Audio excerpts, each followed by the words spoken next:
Қалайсыңдар? Бүгін 48-ші күн. Бүгінгі айтатын ой, мана көрдім біреуден, өзім есіме түсіп кеттім да, кезінде, когда мен осы жолға түскен кезде, Алматыға келген кезде, мен өз тумаларымды, өз жақындарымды тыңдаған жоқпын. Яғни олар маған бір совет берді, лучше осылай істеші, лучше осылай істеші деп. Мен оларды тыңдаған жоқпын. Неге? Потому что егер мен оларды тыңдаған кезде, потом мен сол нәрсе болмай қалып, или мен ол нәрсені қаламай іште біртүрлі болып, андай не своей тарелки болып, өз жолым емес қой, неге оларды тыңдадым, сендердің кесірлерінен деп, менде оларды, яғни сендер кінәлісіңдер деп айтуға менде шанс болатын еді, егер мен оларды тыңдаған кезде. Мен өзім бүйтіп ойланып көрдім да, мен де сол кезде сөйтіп ойлағанмын, если мен қазір сіздерді тыңдасам, ертең мен болмай қалса, бірдеңе болып қалса, мен сіздерді кінәлаймын да.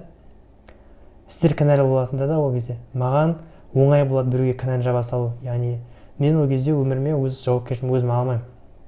Мен просто алдым біреуге сендердің кесірінен деп өмір бойы солай жаловаться етіп, біреуді кінәлап жүремін да.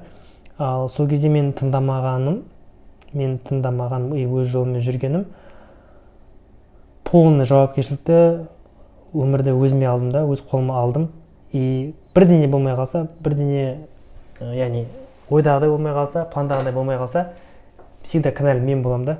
И маған легче да олай біреуді кінәламай, өзімді кінәлап, өзімді дұрыстап, дұрыс жолға алып шығуға.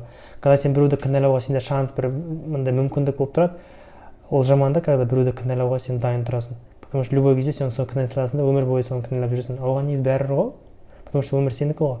И айтайын деген нәрсе, когда саған біреулер ақыл айтады, бірдеңе сен лучше осылай істеші деген кезде, в любом случае шешімді өздерің қабылдаңдар, потому что ертең потом уақыт өткеннен кейін сенің басқа біреуді кінәлауға ешқандай мүмкіндік болмау керек, ешқандай шанс, даже кішкентай бір шанс болмау керек басқа біреуді кінәлайтындай. Сол үшін бүкіл өмірдегі жауапкершілікті, бүкіл шешімдерді өздерің жасаңдар, и өздерің үшін, потому что өмір сендердікі. Айтасың ғой, ата-ана мудрый, ол өмір сүріп тастады, не тастады, но все равно сүріп тастағанмен де сен басқа өмір сүресің ғой, сен ата-ананың өмірін сүрмейсің, сен хочешь по-другому жить, да, и сол нәрсені сен жүзеге асыру үшін іште екеуі біріп тұрсаң, ертең өкінетінді лучше сол қадамды жасап, и бүкіл жауапкершілікті өз мойныңа алу. Бүгінгі видео осындай, бүгінгі видеоның айтатын ойы осы. 48-ші күн, енді жарты күн қалды, бір ай уақыт қалды ғой примерно. Давайте 48-ші күн.